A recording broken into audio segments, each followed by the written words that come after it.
Ok, pues estamos hoy en la segunda lección del nivel. ¿Tienes preguntas antes de comenzar o ya vamos a comenzar? No, Ok, bien. estoy bien. Pues vamos a comenzar. Hoy vamos a repasar el vocabulario y vamos a empezar a trabajar con los verbos irregulares, que hoy nos tocan los verbos irregulares en la primera persona. So today nos tocan, so the verbs that are touching us today, or it's our turn to see today, are the verbs that are just irregular in the first person, okay? Vamos a aprender objetos indirectos, adverbios, vamos a conversar de la televisión y de la ropa también. Ok, ¿cómo se dice city? La ciudad, Town? el pueblo, Countryside? el campo, Apartment? el apartamento, House? la casa, Condo? el condominio, Mountain? la montaña, River? el río, Valley? el valle, Street? la calle, Avenue? la avenida, Highway? la autopista, Train station? la estación. Sí, y directamente la estación de Oh, tren. de tren. De tren. ¿Cómo se dice airport? El aeropuerto. Port? El puerto. ¿Cómo se dice theater? El teatro. ¿Cómo se dice movie theater? El cine. Auditorium? El auditorio. University? Auditorio.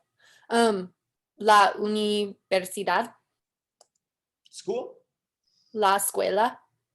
Y también se usa la palabra el colegio. Gas station? La gasolinera. Okay, muy bien. So try and translate these sentences now. So mi carro es rojo, tu carro es negro. What does that mean in English?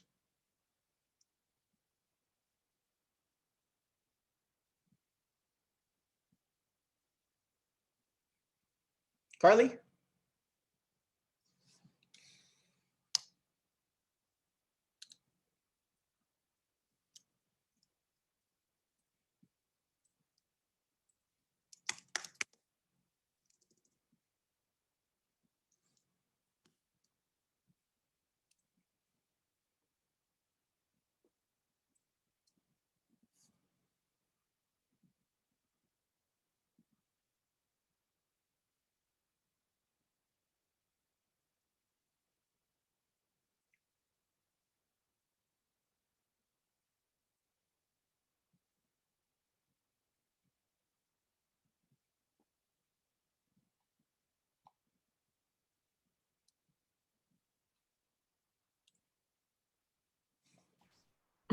Hola.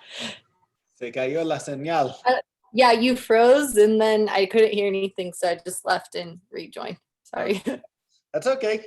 I wasn't sure. Last week I was having internet problems, like that kept happening on Wednesday and Thursday last week, where my internet would cut out for a minute and then cut right back on.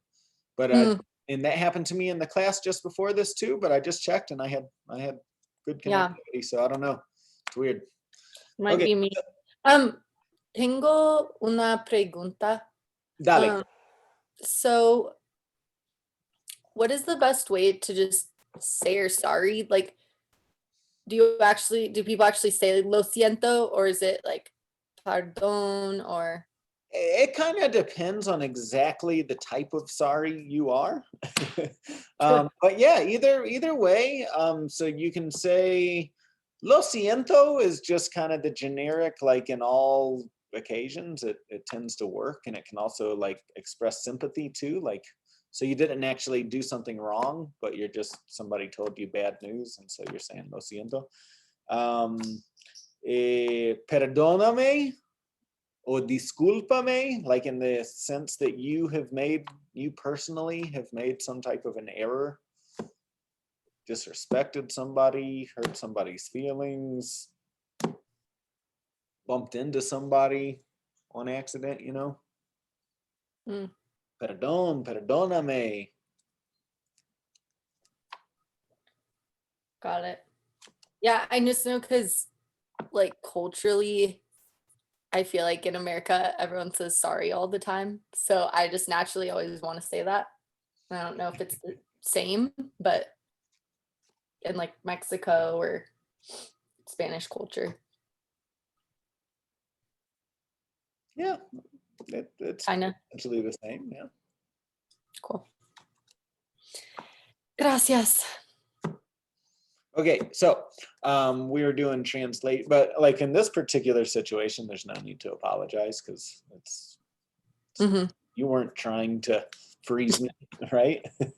Like you didn't do anything wrong. So all right, so we're just about to do some translation. So how would you translate this into English? My car is red, your car is black. Good.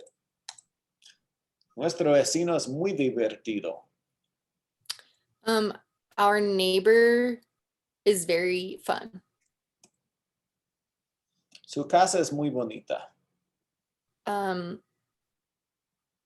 His or her house is very beautiful. Yeah, his, her. It could also be in the usted form, right? So it could also mean your house is very beautiful. Mis amigos están contentos, sus hijos son muy inteligentes. My friends are content. Their kids are very intelligent. Or children. Yeah, kids, children, it's the same. Mis hermanos están en Uruguay. My brothers are in Uruguay. Su esposo es ingeniero.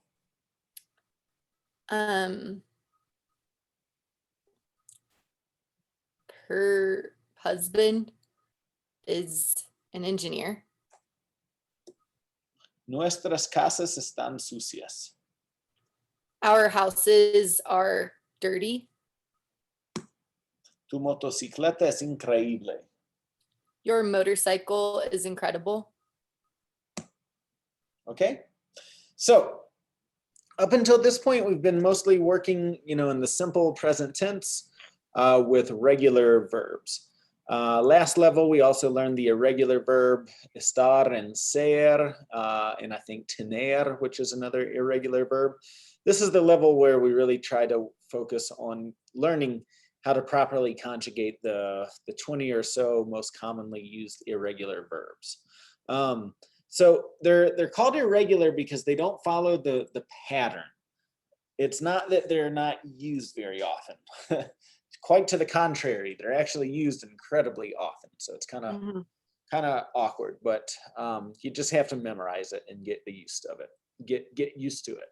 So the verb to give is dar.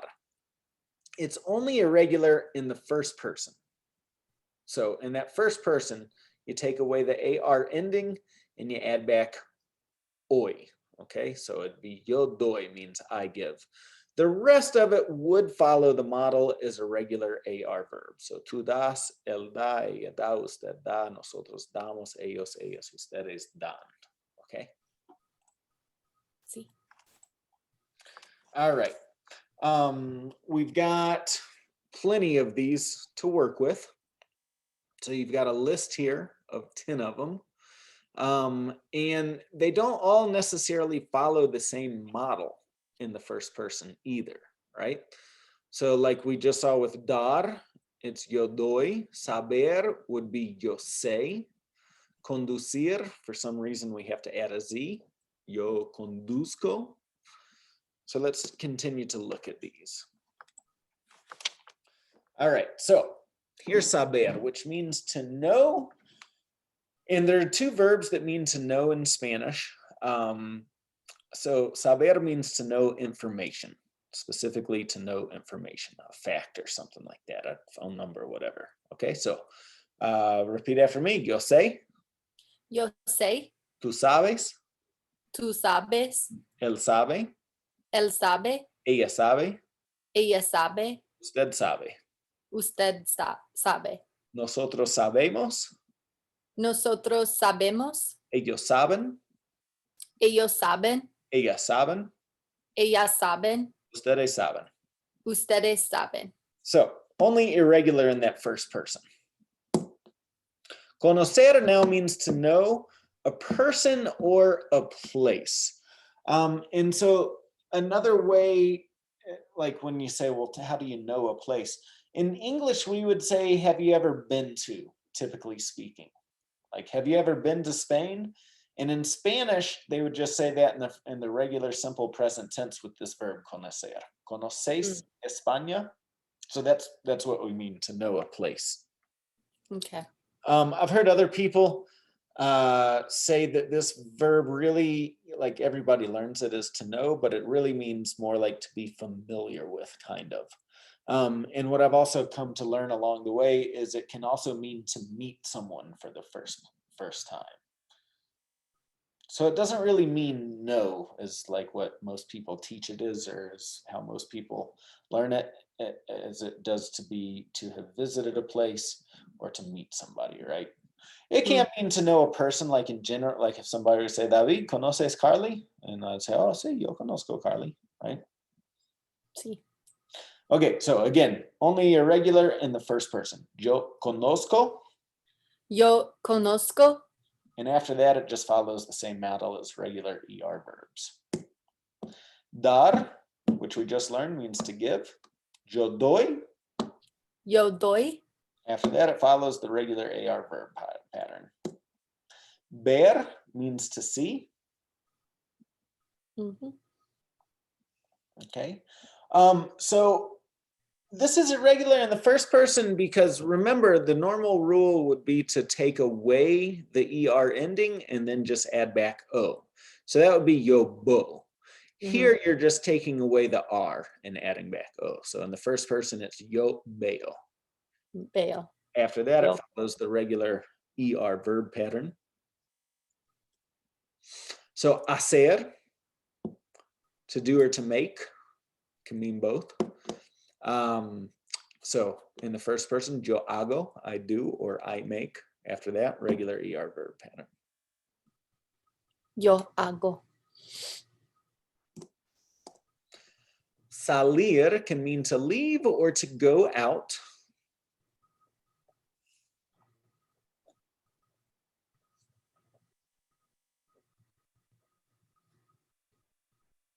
First person singular, yo salgo.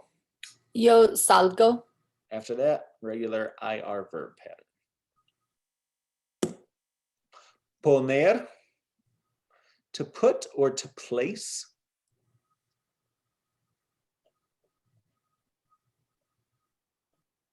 Yo pongo. Yo pongo.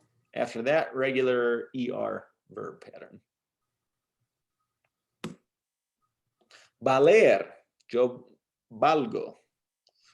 This is one like where it's here, just so you know, not used very often. To be worth, it literally means to be worth. So to say yo valgo is like I am worth. You know, technically it can conjugate that way, but you very rarely explain to somebody what your worth is. So this one you'll hear as an expression though. Didn't you say you have friends from Spain, I think? Yeah. So like I'm from South, my Spanish is from South America. And so like I'll use this expression dale a lot, Whereas in Spain, they would use vale, which is just like a term to show your support for something. Like, yeah, that's a good idea. Vale, vale. So you'll hear people in Spain say that all the time. Vale. Like VALE, vale. That. Yeah, that was said always when I was there. Yeah, yeah. Like just like a filler word almost. It is a filler word. That's exactly what it is. It's an expression you say just to keep the conversation flowing, to show the person that you're engaged in the conversation.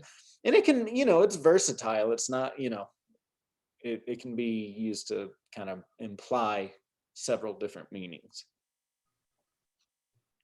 So that's where you're mostly going to hear that. You can use it in the sense of like, oh, this pair of shoes is worth $100.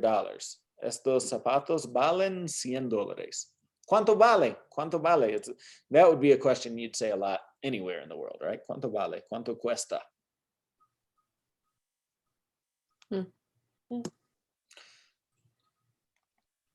Traer. Traer means to bring.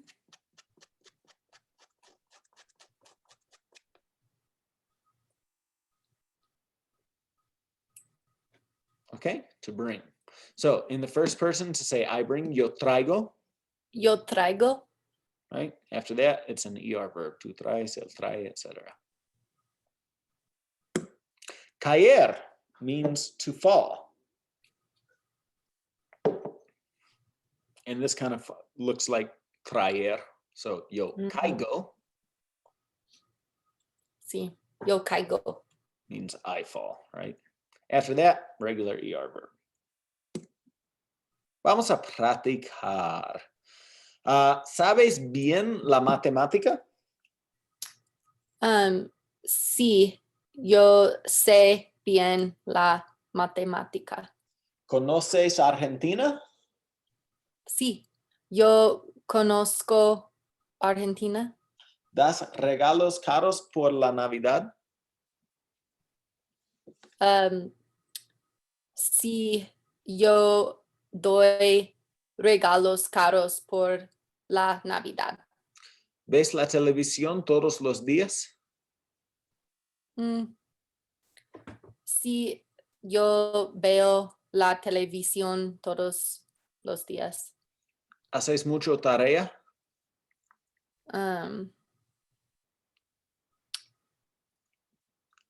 Sí, yo hago mucha tarea. ¿A qué hora sales de tu casa?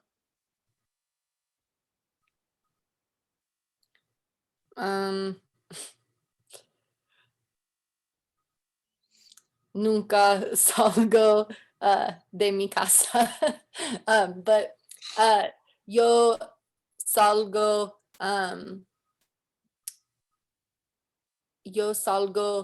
de mi casa a las 5 por la noche. ¿Dónde pones tus llaves cuando llegas a casa?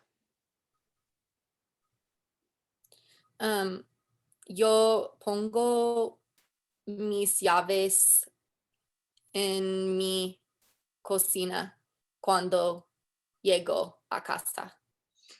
¿Qué traes a la clase de español hoy?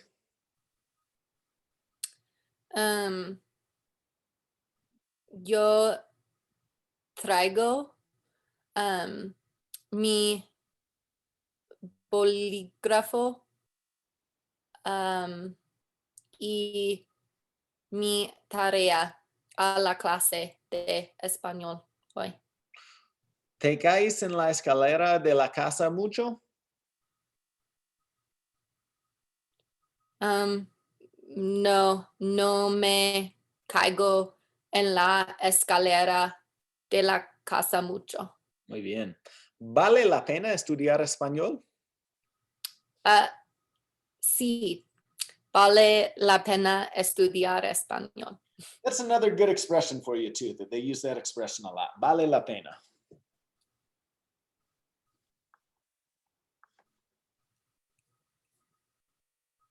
To be worth something. Bien. Muy bien. Okay, so a fun little topic of conversation for you is indirect objects. Okay, direct and indirect objects are things we have to learn as we advance. So a direct object will answer the question what if you ask the question directly with the verb that you're using in a sentence. And I say this because sometimes you can fall into a little bit of a gray area of what's the direct object or the indirect object as we start to talk with more kind of complex sentences. So if we look at this, right, we're getting past just the simple sentences of like, I write a letter, right? I write a letter to you. This is a pretty full sentence. May seem like a pretty simple sentence, but we've got a subject is the person that's doing the writing. The verb, which is the primary word in this sentence that gives us the majority of the meaning, is write. And then the direct object is a letter. The indirect object is to you, okay? So if you're confused, say what plus the verb, right? What are you writing? I'm writing a letter. That's our direct object. That's got to be the direct object, okay? The indirect object is the person that's going to be receiving that direct object. Okay, so kind of indirectly receives the action of the verb, right? Somebody wrote a letter, and another person is going to receive that letter. So the subject writes the letter, the indirect object receives the letter. So in English, you know, we would normally say something like to whom or for whom the action is performed, okay? And that's how you get the indirect object. So it's typically going to be a person. It's important to understand that the order of this is typically going to be reversed in English when we're using the pronouns, right? So in English, we would say, you write me a letter, but in Spanish, the me part would come before the verb. We would typically put it after the verb, and in Spanish, it would usually come before the verb, right? So it would look like this. Tú me escribes una carta. Yo te escribo una carta. Again, we would put you after the verb. I write you a letter, but in Spanish, it would come before the verb. Yo te escribo una carta. Indirect objects are not always used. They're typically used to show some sort of an exchange. This can be an exchange of information or objects from one person to another. And then not every verb can even be used with an indirect object. Some are going to be much more common than others. So like dar, this is the classic verb that would require an indirect object, right? Because when you're giving something, you're almost always giving it to somebody. Yo te doy dinero. I give you money. Escribir. Tú me escribes correo electrónico. You write me email. Traer. Camarero, ¿usted me puede traer otra botella de vino? So that's like saying, waiter, can you bring me another bottle of wine? Comprar. Mis padres me compran buenos regalos. My parents buy me good gifts. Hablar. Yo te hablo en español en la clase. I speak Spanish to you in class. Mandar. Mis alumnos me mandan correo electrónico. My students send me emails. So we're going to take this kind of step by step. The first step, identify the verbs. The second step is to identify the subjects, and then the third step is to identify the indirect object. And initially, when we're getting into this, it's just good to kind of analyze these sentences this way to make sure you're not missing one of the details. All right. So me is the indirect object pronoun that can mean either me, to me, or for me.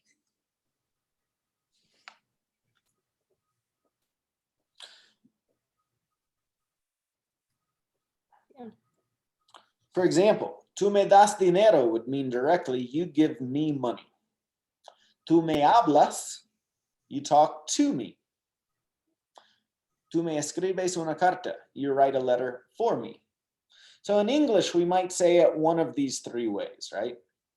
They're not always interchangeable. So it's important just to understand that in Spanish, it can kind of encompass all three of these expressions. So te would mean you, to you, or for you. Yo te doy dinero. Yo te hablo. Yo te escribo una carta.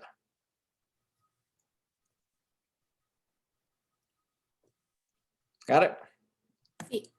Okay. So let's just take this slow. Let's try and work on just translating this into English. So work on the first step, which is to be able to understand. Yo te doy la tarea de español. I give you the Spanish homework. Okay. Tú me escribes en español. You write me in Spanish. Él te trae la comida pronto. He brings you the food faster, soon. Soon, yeah. Soon. Nosotros te compramos los víveres todos los días. We buy you the groceries every day. Ellos me hablan demasiado rápido. They talk to me too fast. Cuando ustedes me manden los productos. When do you all sell me the products? Y mandar is to send, so more like. Oh, send. Yeah, it's kind of like saying, when will you all send me the products? Okay. So it can be kind of like future, I guess. In this particular situation. Spanish is a little weird. English does a better job at separating the different tenses. In Spanish, you'll hear people use the present simple for kind of both the progressive and the future sometimes. So yeah, it's just another thing to kind of get used to. Te ayudo con la tarea esta noche. I help you with the homework tonight. Te ayudo, número 8. ¿Me cocinas el bistec esta noche? So will you cook me the steak tonight? Mm-hmm. Yeah, will you cook me or will you cook the steak for me? For me, yeah. ¿Cuándo te paga tu patrón? When does your boss pay you? Los colegas me informan que no hay trabajo el viernes. The colleagues inform me that there's no work Friday. Te deseamos un buen viaje.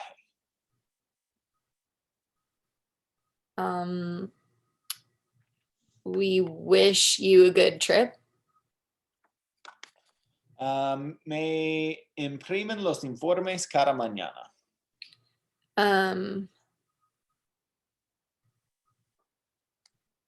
They print me like the forms every morning. Or?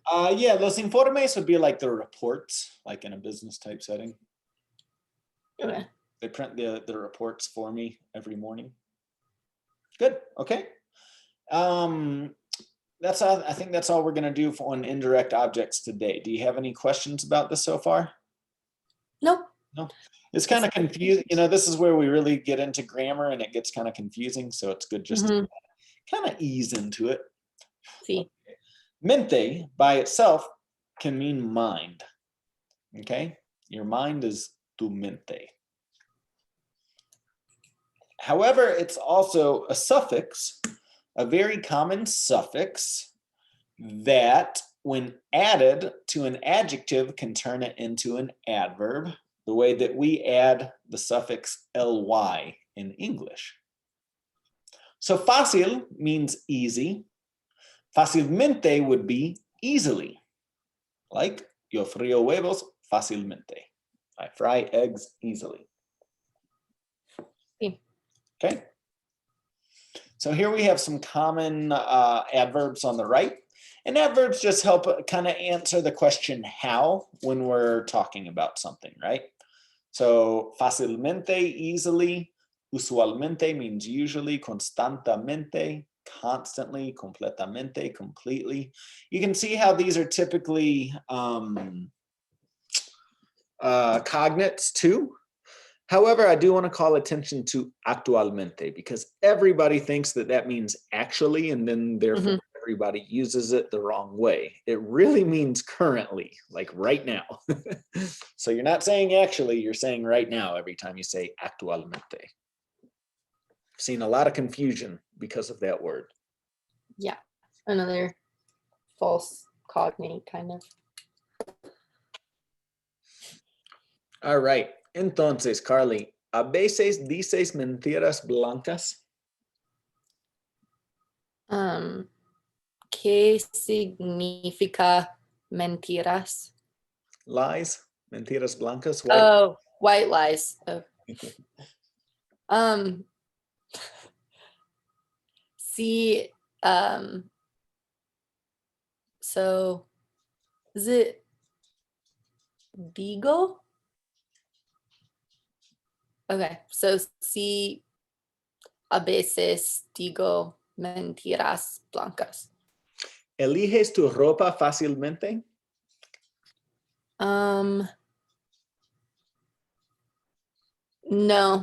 No elijo mi ropa fácilmente.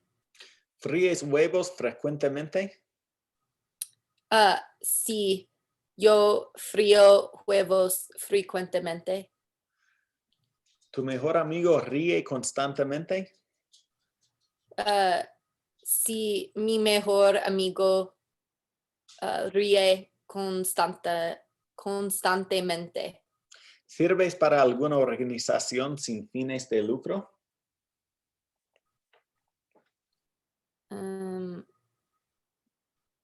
Is that like a non-profit? Like, Yep. sí, a veces sirvo para alguna organización sin fines de lucro. ¿Cómo viste tu novio? Give me 1 second. I need to let my dog out. I'll be right back. What?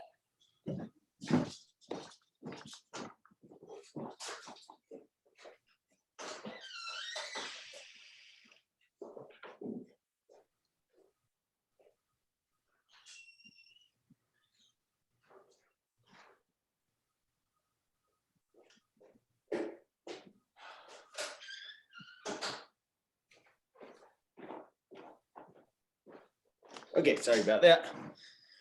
¿Cómo viste tu novio? Is this asking how like your husband or boyfriend's visiting you? How does he dress? Vestir means to dress. How does he dress? Gotcha. So I didn't know, but that makes sense. Mi novio viste bien. ¿Cuándo practicas español? Yo practico español por la noche. ¿Tienes que trabajar muy temprano?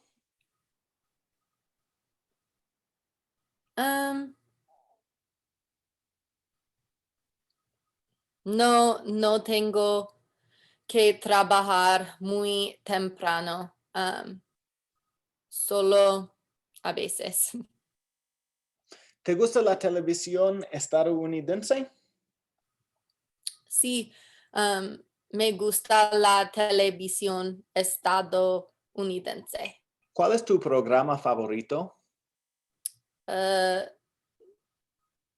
Mi programa favorito es Friends. ¿Cuál es el peor programa de televisión?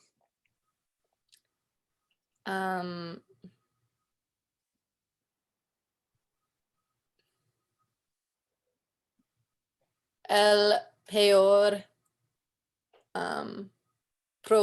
programas de televisión son telenovelas de estadounidense.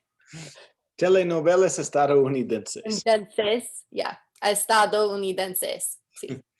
Es verdad. Muy bien. ¿Cuántas horas por semana ves televisión?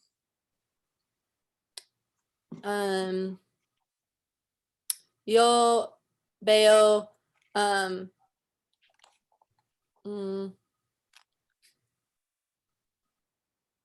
would it be yo veo por 10 horas por semana? Or Yo veo la televisión 10 horas por 10 horas por semana. okay, so I don't have to add a word in there. Like I don't have to, okay, like 4, 10 hours, it's just 10 hours. ¿Podrías vivir un mes sin ver televisión? Sí, yo podría vivir un mes sin ver televisión. ¿Te gusta ver la televisión española?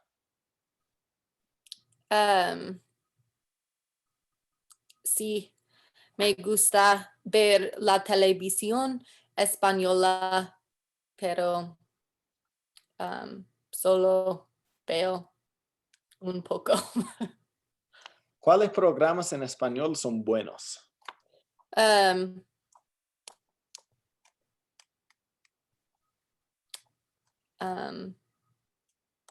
No sé los nombres.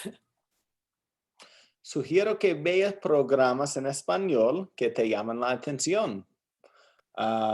Por ejemplo, hay un programa que se llama Narcos, o las telenovelas, los deportes, o las noticias. So watching TV, the more Spanish you speak, starting to watch TV in Spanish can be helpful, and we're kind of getting into that level. But it's important to watch programs that you would like in the first place too, right? Don't just watch a program. Like if you don't like watching the news, watching the news in Spanish isn't going to just blow your mind, right? So if you like watching the news, then watch the news in Spanish. If you like more kind of action programs or something like that, you can watch a TV show like Narcos or, the telenovelas, soap operas are telenovelas, right? You said, they're not good in English. In my personal opinion, they're not good in Spanish either. Culturally, they are wildly popular. So a lot of people. Yeah, I feel like it's like for cultural experience. Totally. So, bien. Estar como pez en el agua. Aquí es un dicho, right? Un frase, un dicho. So, Andrea es chilena, pero está viviendo en Italia. Ella pensó que extrañaría mucho su país, pero a las pocas semanas estaba encantada con todo. La gente, el idioma, las costumbres y la comida. Ella está completamente cómoda. Ella está como pez en el agua. So we have this expression backwards though, right? When we're really uncomfortable, we feel like a fish out of water. And in Spanish, they use it the other way around, to be comfortable and to be like a fish in water. Got it. Muy bien. So here's another sense style, like speaking of culture. There's a very similar style to our comedy about blondes. Right? So I know you're blonde, so no offense to you, right? But here in the United States, we have this sense of humor around blondes, right? Where we joke about blondes not being the smartest people in the world, right? In Spain, in Latin America, so there's a region, I think it's Galicia as the region, and people from that region are called Gallegos. And so they have that exact same style of humor, right? People from that region are not known as being very smart for whatever reason, you know. Clearly, it's just a joke, right? But that you'll hear jokes made about the gallegos, and that's kind of what it's referring to. So, Carly, ¿cómo sabes que un gallego ha usado la computadora antes que tú?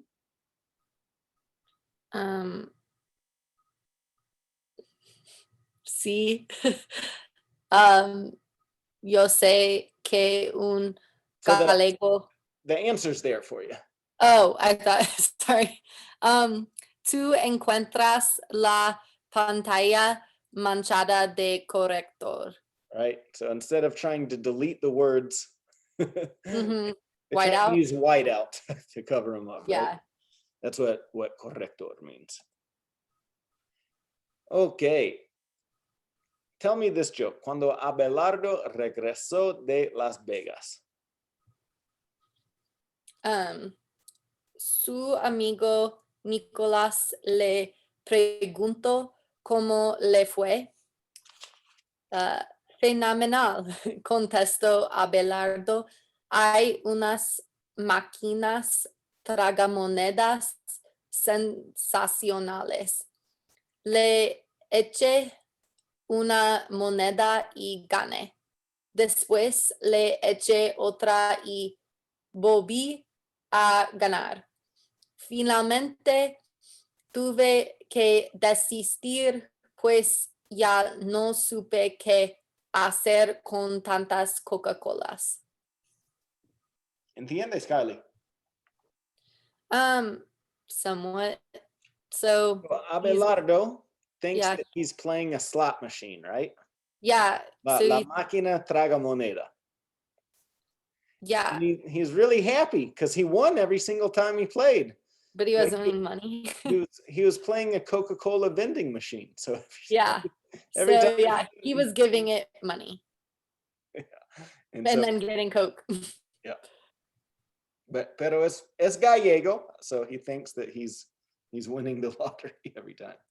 So that's just a little sense of the kind of different styles of humor that you might come across. Humor is really hard to understand when you go into other cultures, I think. So it's another topic, kind of cultural topic to ease into. Vamos con vocabulario nuevo. Repite. La bufanda. La bufanda. El traje. El traje. Las sandalias. Las sandalias. Las zapatillas. Las zapatillas. Los guantes. Los guantes. El abrigo. El abrigo. La gorra. La gorra. El cinturón. El cinturón. La blusa. La blusa. El vestido. El vestido. La ropa interior. La ropa interior. Los calcetines. Los calcetines. La camisa. La camisa. Corbata. La corbata. El polo. El polo. Los pantalones. Los pantalones. Los zapatos. Los zapatos. La chaqueta. La chaqueta. Bien. So some of these are repeat from the last level we did as well.